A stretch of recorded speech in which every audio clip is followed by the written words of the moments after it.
Hi, welcome to our podcast today, Keeping It Real, where we talk about real financial problems, about real people and real solutions. I'm Irene Meyer. And I'm Philip Villanueva.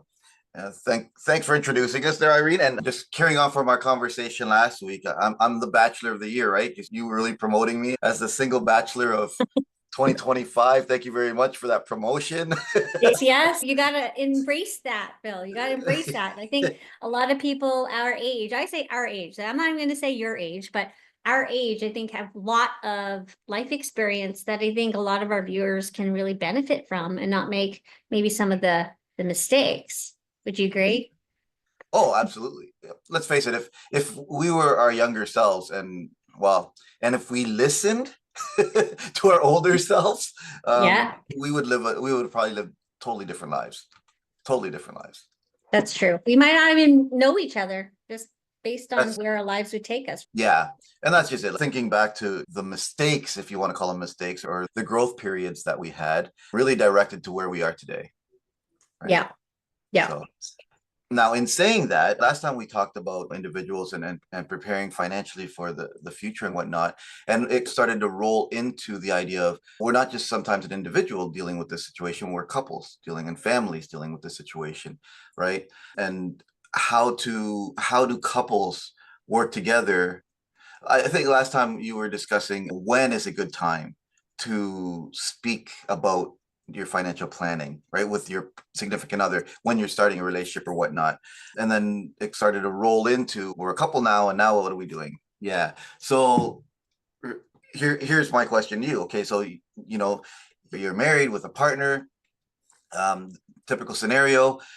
You're starting to feel that pinch of the bills. Inflation's gone up, and inflation has gone up, but our salaries haven't. And so now we're starting to realize, oh, the budget's getting tighter and tighter. So what do most people do? They'll start to look at what they've got and how they're spending their money. So what makes the difference of them doing that and them coming to you and doing that? First of all, I think the realization or maybe just being able to face that this is something they can control. I think when people are looking for an advisor like ourselves or just an advisor in general, they're looking for either maybe just, how can I say this? Don't worry, I'll edit this. They're looking for confirmation that maybe they're on the right track, or they're looking for confirmation that they know what the problem is. They just want somebody to just reaffirm that and maybe even come up with the solution or fix it. I think people deep down, and maybe I'm too optimistic, but I think people actually know what's going on. I think a lot of people realize in general terms that they overspend.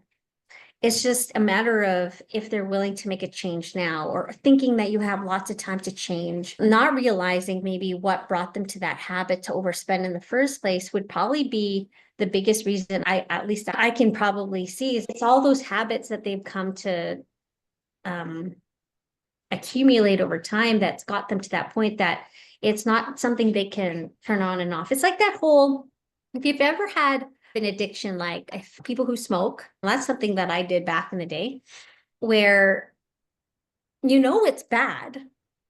People know it's bad, right? They know it's bad for your health, but there's something in your brain that's convincing you that it's okay because you can fix it anytime because you chose to do it.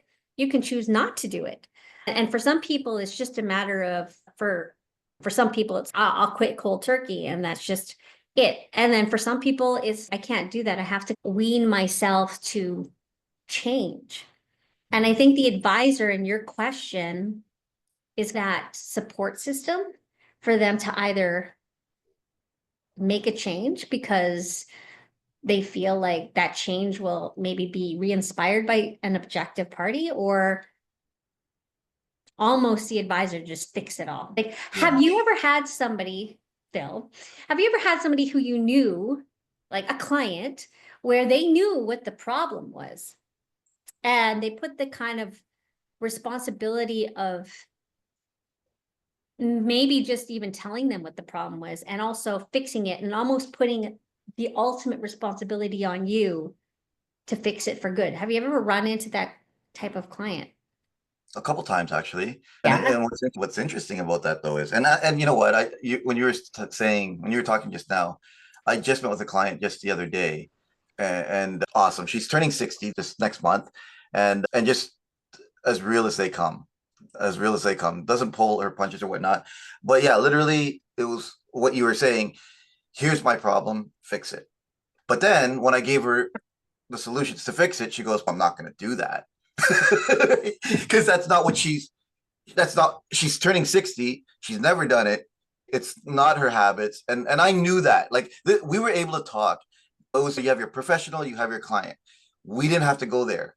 We literally could talk like peers, two adults. And this is the reality. I know this is what you should do. I know you're not going to do it. Because so let's figure out what you can do.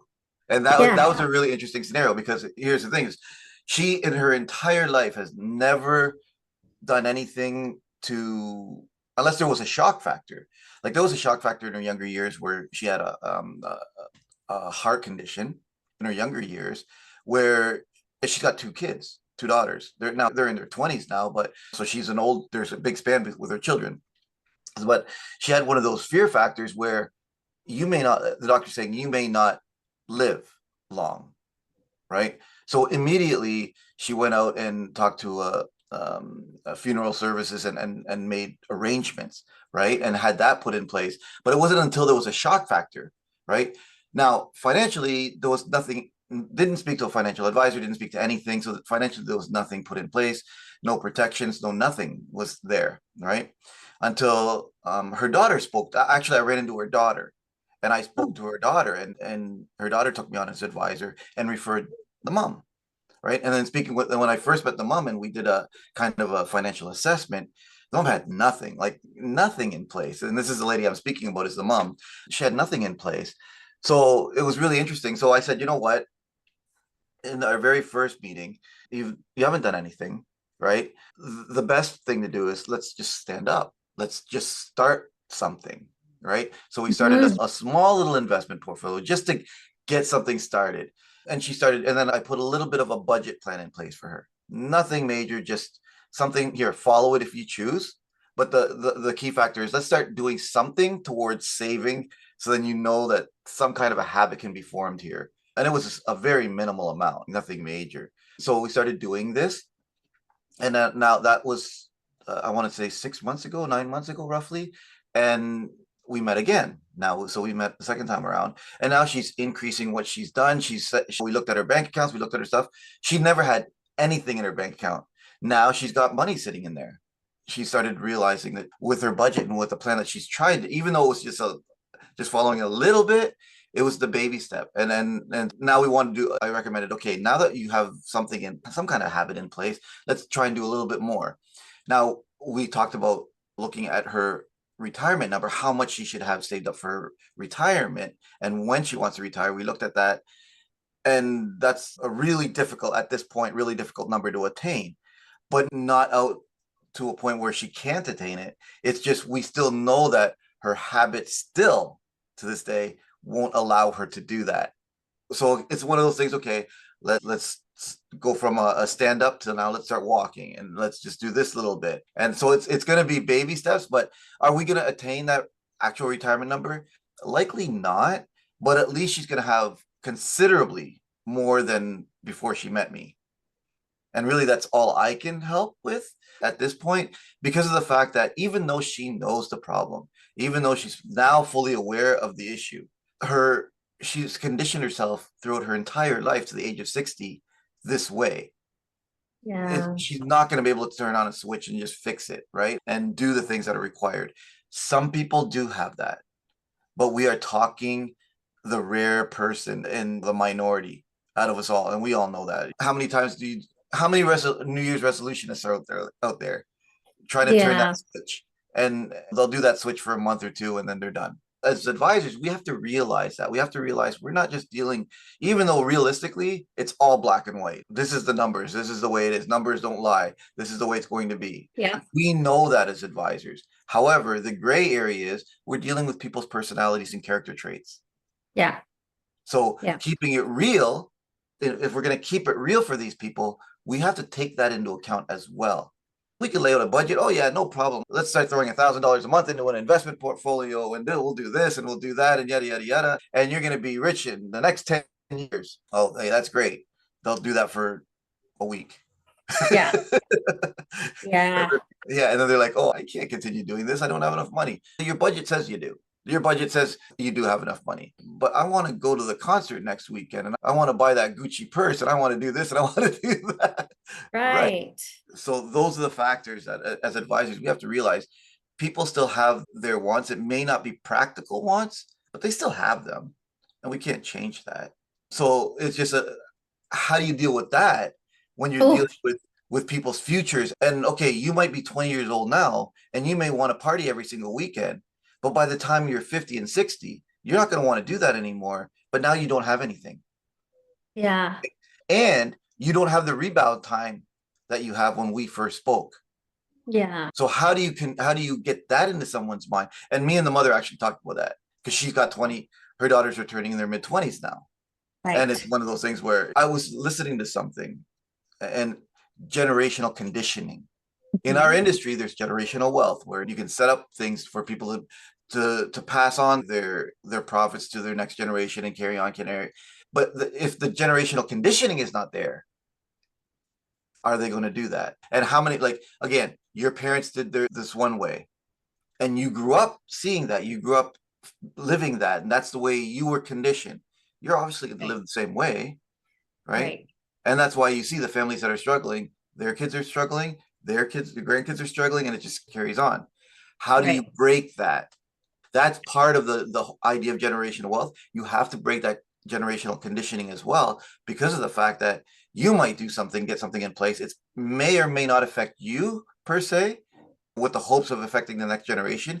But if that conditioning isn't broken, they're just going to do the same thing, Yeah. right? Yeah. Yeah. There are So so that, many things that you touched upon there. I almost we need to save that for another podcast. Okay, let's note this.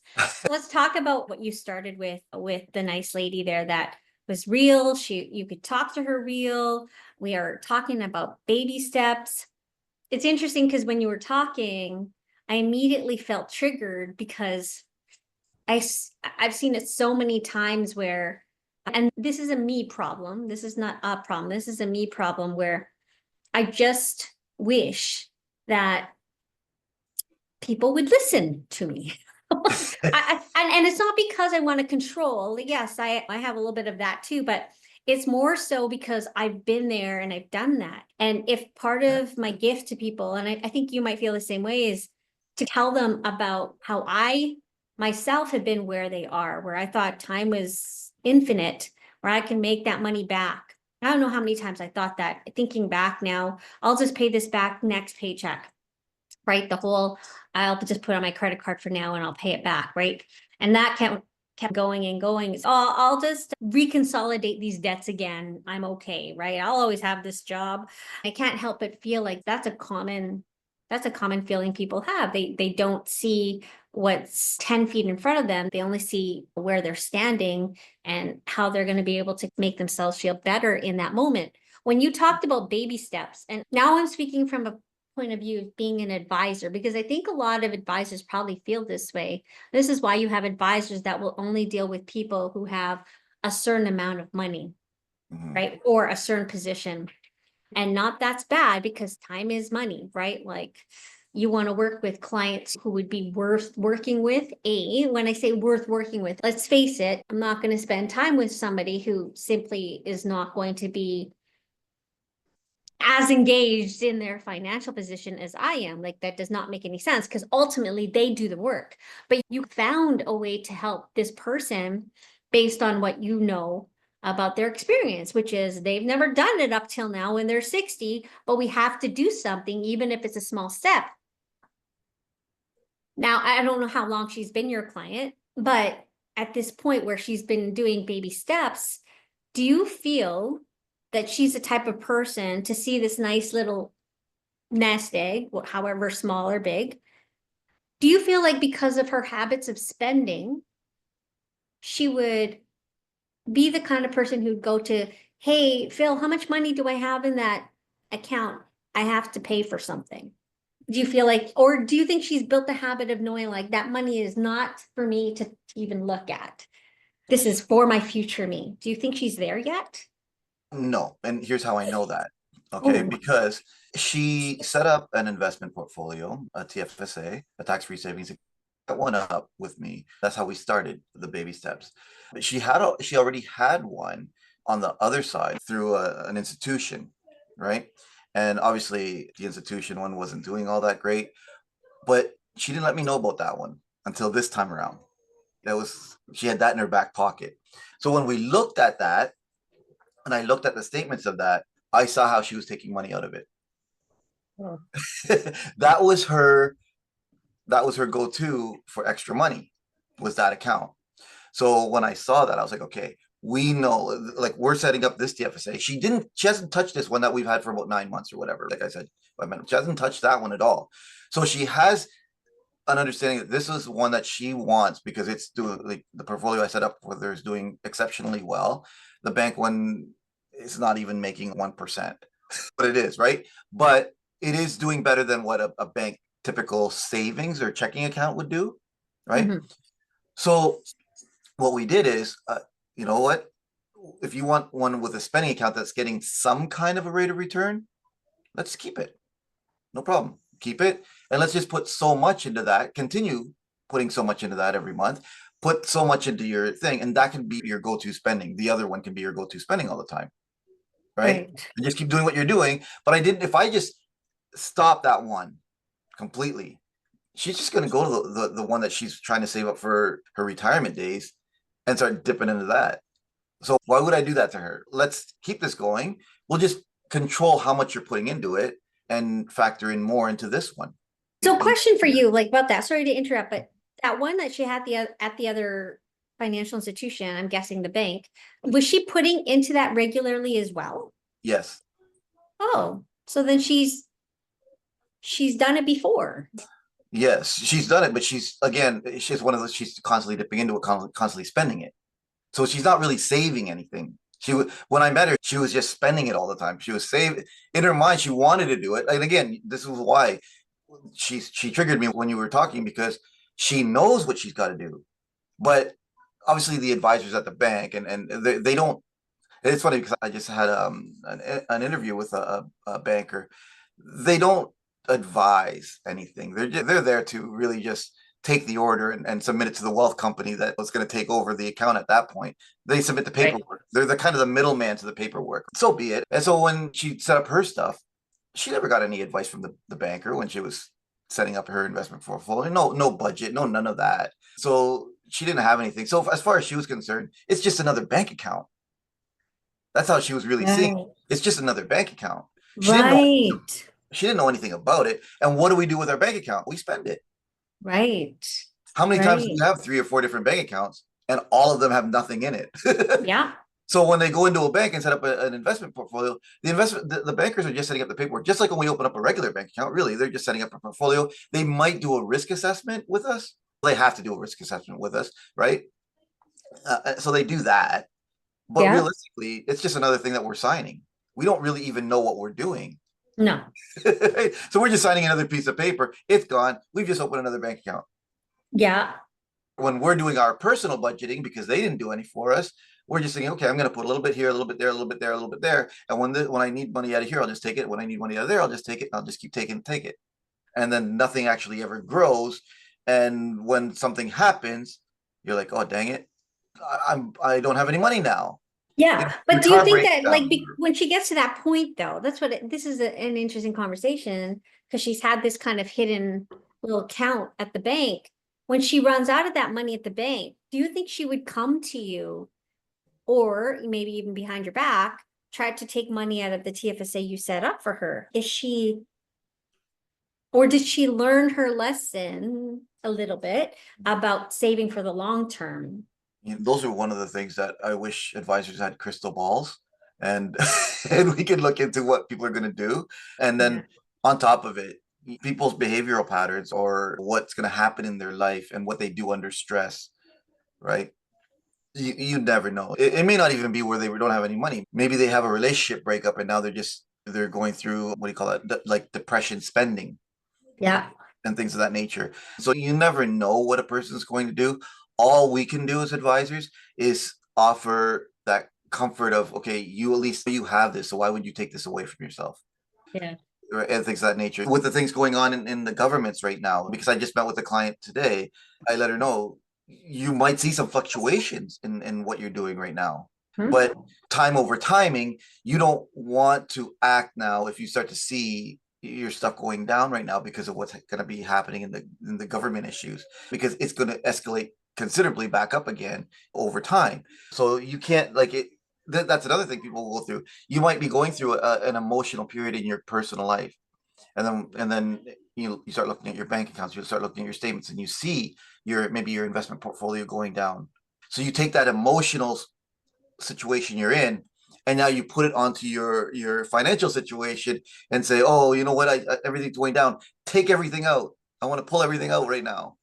And that's the difficulties we have as advisors, because we know historically that it's going to go back up, and it's going to go back up more than where it went down. We know that Hmm. happened in every financial issue that's happened historically. It's always been the case. But as a client who's acting on the moment, they don't know that. No. So I wish I had the crystal ball that could answer that question for you and say, you know what, yes, she will, or no, she won't. I don't have that. Those are the things that we have to deal with at the time. And when they come to us and say, I want to get the money out, that's why we're the middleman to their Mhm. emotional reaction, right? And all Right. we can do is offer logical and sound advice and try to comfort them in the best way and see if it's really something that they need to do, or if they have other opportunities or other options that's going to be beneficial to them, but at the same time, maintain their future. Yeah.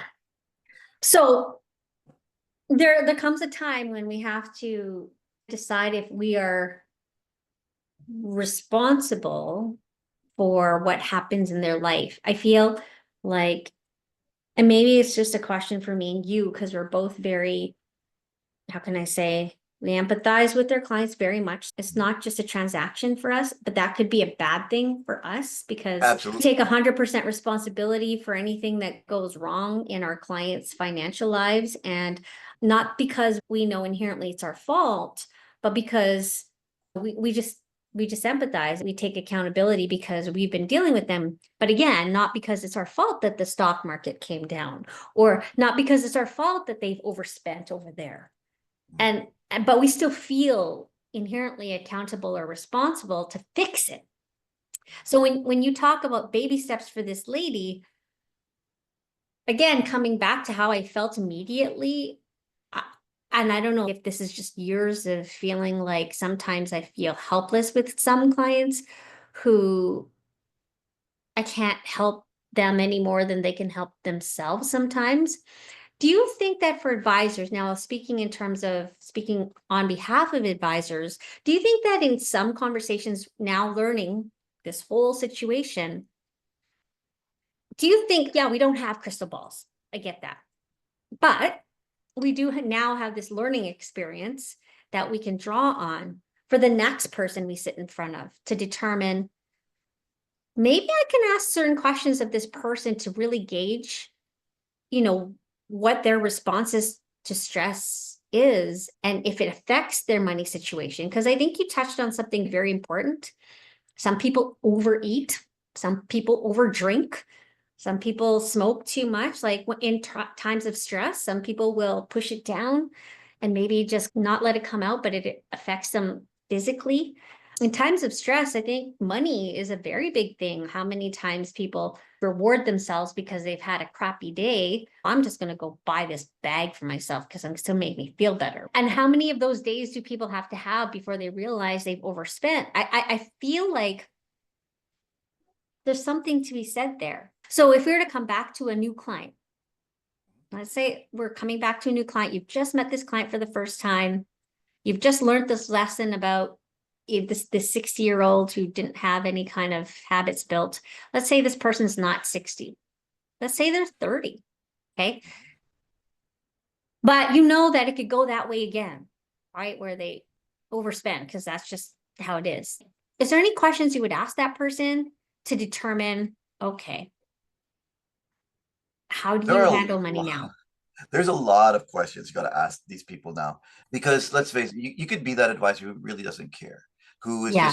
just to, okay, this is what I'm here to do, and I don't make any money unless I put something in place for this person. You could be that advisor, and those are the ones that really are probably on the golf course, right, and making crazy money because what they're doing is looking at your current situation. Here's the different kinds of advisors out there.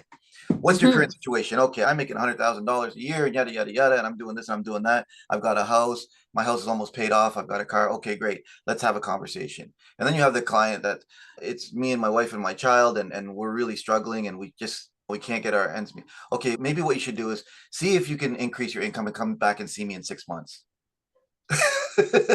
There's those two different kinds, right? You got the advisors out there, the ones that really care about their clients, who's going to sit down with that family and say, okay, let's figure this out for you. So you have to, when you're dealing with a new client, and you have your past experience, you have to be willing to ask the difficult questions.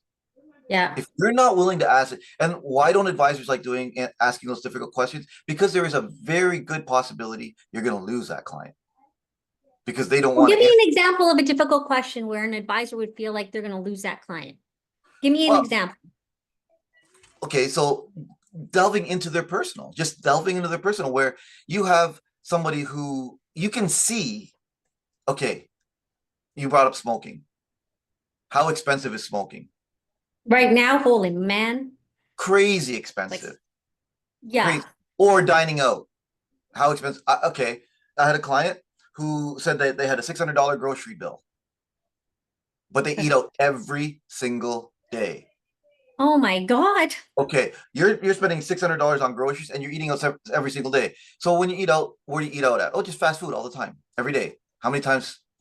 Maybe once or twice a day. Twice a day. Twice a day eating out. That's at least what, $12, $13 every single time.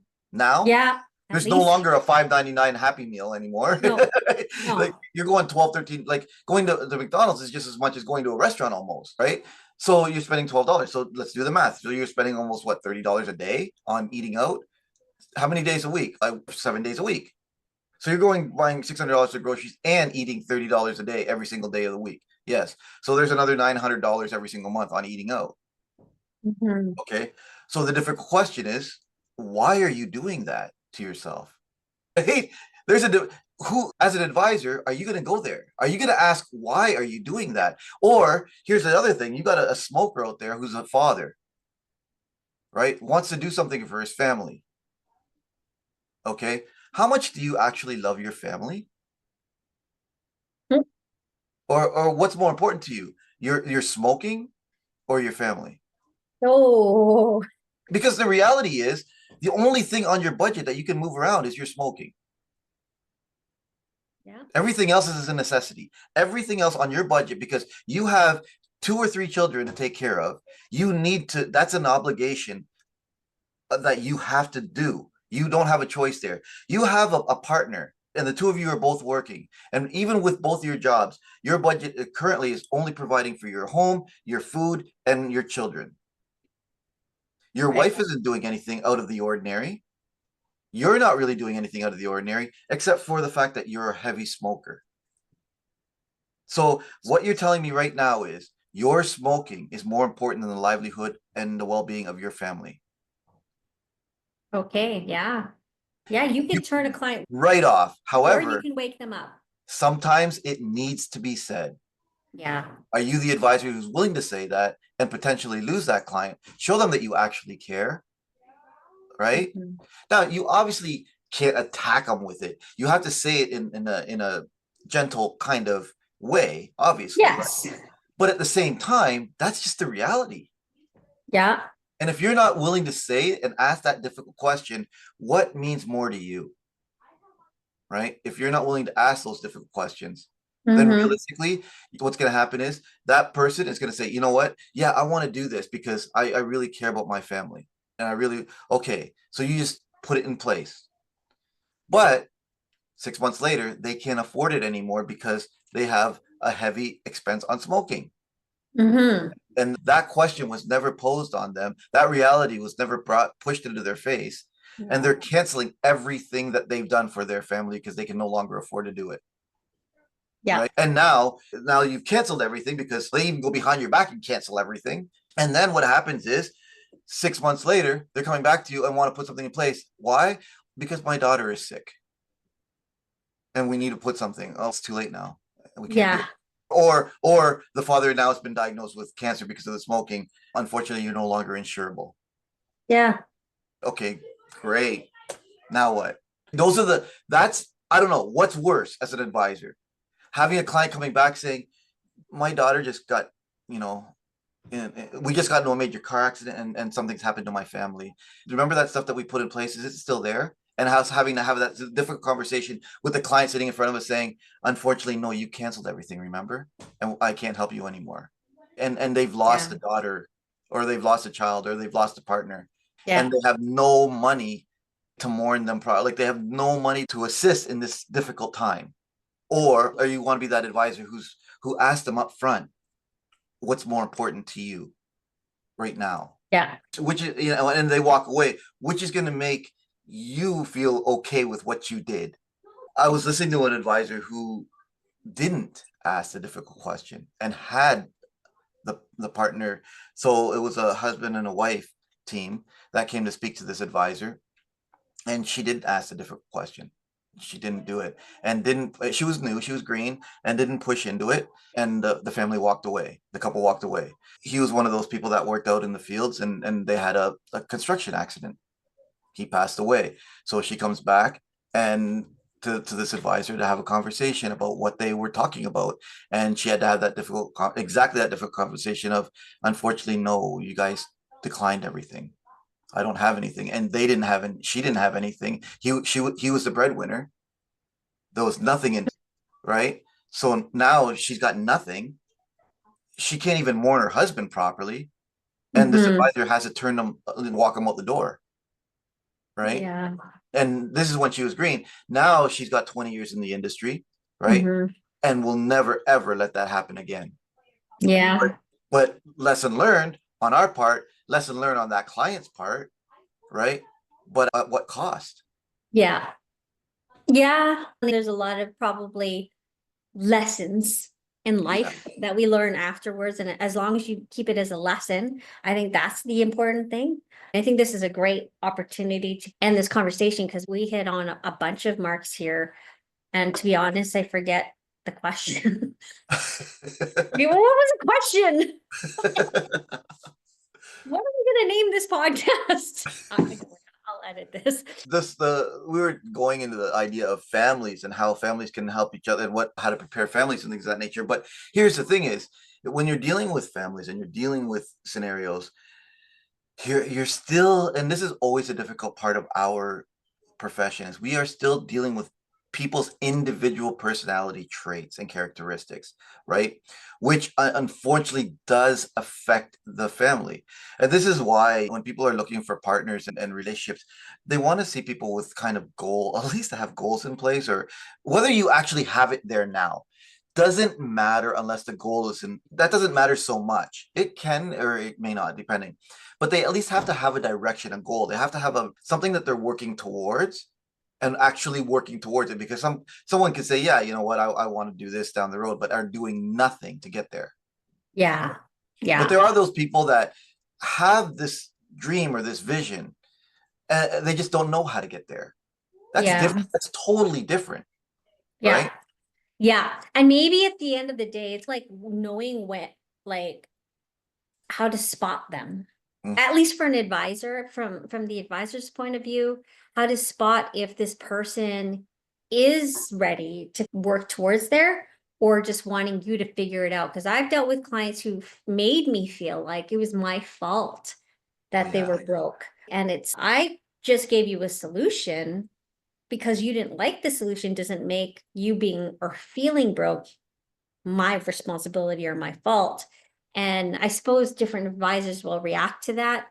Maybe they'll spot them from miles away and not even take them on as clients.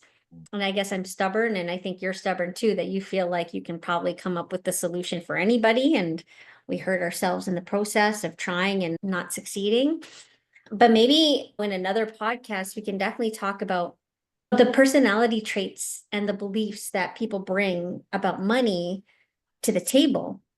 I think that's important to realize, both as an advisor, maybe just an individual, because I don't think a lot of us walk around knowing why we believe in money the way we believe in money and why we make decisions about money the way we do. I think we just think the whole world is the reason why I am the way I am, and I can't change that. And I think people think that we have this magical solution to fix it. And you're really going back into, I think, with what you just said there, you're going back into the whole idea of generational conditioning. Yes, let's talk about that in another podcast. There's something else I wanted to bring up. You just finished talking about generational conditioning.